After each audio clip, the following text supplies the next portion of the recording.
Hi అండి, ఎలా ఉన్నారు అందరూ? Welcome to the Monika Simha vlogs. నేను ఈరోజు టమోటా రైస్ ఏ విధంగా తయారు చేస్తానో చూపిస్తానండి. టమోటా రైస్ రెడీ చేయడం చాలా ఈజీ ప్రాసెస్, ఈజీగా రెడీ చేసేసుకోవచ్చు. నేను ముందుగా స్టవ్ మీద ఒక గిన్నె పెట్టుకొని ఆయిల్ తీసుకుంటున్నానండి. ఆయిల్ హీట్ ఎక్కిన తర్వాత బిర్యానీ ఆకు, దాల్చిన చెక్క, లవంగ, యాలక్కాయ, మిరియాలు, 1 టీ స్పూన్ జీలకర్ర, కొద్దిగా సోంపు, కస్తూరి మెహతి, సాజీరా యాడ్ చేసుకొని ఫ్రై చేసుకుంటున్నాను. ఈ మసాలాలు యాడ్ చేసుకోవడం వల్ల టమాటా రైస్ స్పైసీగా ఉంటుంది, అందుకని ఈ మసాలాలు యాడ్ చేశాను నేను. మీకు అంత స్పైసీగా వద్దనుకుంటే ఈ మసాలాలు యాడ్ చేయకుండా ఓన్లీ జీలకర్ర, సోంపు, కస్తూరి మేతి మాత్రం యాడ్ చేసుకోండి. మసాలా వేగిన తర్వాత ఇందులో ఒక 4-5 పచ్చిమిర్చి కట్ చేసి వేసుకున్నాను. అలాగే ఒక ఆనియన్ పొడుగ్గా కట్ చేసేసి వేసుకొని లైట్గా ఫ్రై చేసుకుంటున్నాను. ఏ కర్రీలోకైనా లేదా పలావ్లోకైనా ఇలా ఆనియన్స్ వేసుకునేటప్పుడు ఆనియన్స్లో కొద్దిగా సాల్ట్ యాడ్ చేయండి. ఆనియన్స్ బాగా వేగుతాయి. ఆనియన్ లైట్గా వేగిన తర్వాత ఇందులో నేను 1 టేబుల్ స్పూన్ అల్లం వెల్లుల్లి పేస్ట్ కూడా యాడ్ చేసుకుంటున్నాను. అల్లం వెల్లుల్లి పేస్ట్ పచ్చివాసన పోయేదాకా వేయించుకున్న తర్వాత నేను ఇక్కడ ఒక 3 టమోటాలని క్యూరీ చేసి తీసుకున్నాను. ఈ టమోటా క్యూరీ కూడా యాడ్ చేసుకొని పచ్చివాసన పోయేదాకా ఫ్రై చేసుకోవాలి. ఇక్కడ నేను క్యూరీ కోసం ఒక 3 మీడియం సైజ్ టమోటాలు తీసుకున్నాను. అలాగే ఒక 2 టమోటాలని చిన్న చిన్న పీసులుగా కట్ చేసి తీసుకున్నాను.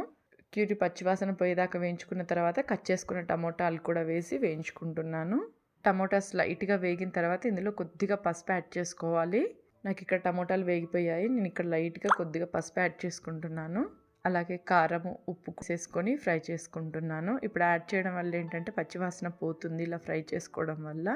టమోటా పీసెస్ మగ్గేలాగా వేయించుకున్న తర్వాత ఇందులో నేను కొద్దిగా వాటర్ యాడ్ చేసుకుంటున్నాను. వాటర్ యాడ్ చేసిన తర్వాత లైట్గా 2 మినిట్స్ కుక్ చేసిన తర్వాత ఇందులో నేను బియ్యం యాడ్ చేస్తున్నాను. ఇక్కడ నేను ఒక 1/2 అవర్ సేపు నానబెట్టిన బియ్యం తీసుకున్నాను. బియ్యం మొత్తం వేసిన తర్వాత ఒక 2 మినిట్స్ బియ్యాన్ని టమోటా గ్రేవీలో వేగనీయాలి. ఒక 2 మినిట్స్ వేగిన తర్వాత వాటర్ యాడ్ చేసేసుకొని ఉడికించుకోవాలి రైస్ని. ఈ బియ్యం ప్లేస్లో నార్మల్గా ఉడికించుకున్న రైస్ కూడా యాడ్ చేసుకోవచ్చండి. ఉడికించుకున్న రైస్ యాడ్ చేసినా కానీ టేస్ట్ చాలా బాగుంటుంది. కాకపోతే నేను ఇందులో వేసేసి మొత్తం రైస్ ఉడికించుకుంటున్నాను.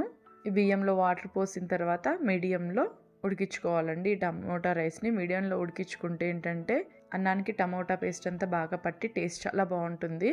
నాకు ఇక్కడ టమోటా రైస్ రెడీ అయిపోయిందండి. నేను ఒక బౌల్లోకి సర్వ్ చేసేసుకున్నాను. ఈ టమోటా రైస్ వచ్చేసేసి పిల్లలకి లంచ్ బాక్స్కి కూడా బాగుంటుంది. అలాగే డిన్నర్కి కానీ, లంచ్కి కానీ, మార్నింగ్ బ్రేక్ఫాస్ట్కి కూడా చాలా టేస్టీగా ఉంటుంది. ఒకసారి మీరు కూడా ట్రై చేసి చూడండి. నా వీడియో ఎలా అనిపించిందో కామెంట్ సెక్షన్లో కామెంట్ చేయండి. నా వీడియో నచ్చినట్టయితే లైక్ చేయండి, షేర్ చేయండి, సబ్స్క్రైబ్ చేసుకోండి.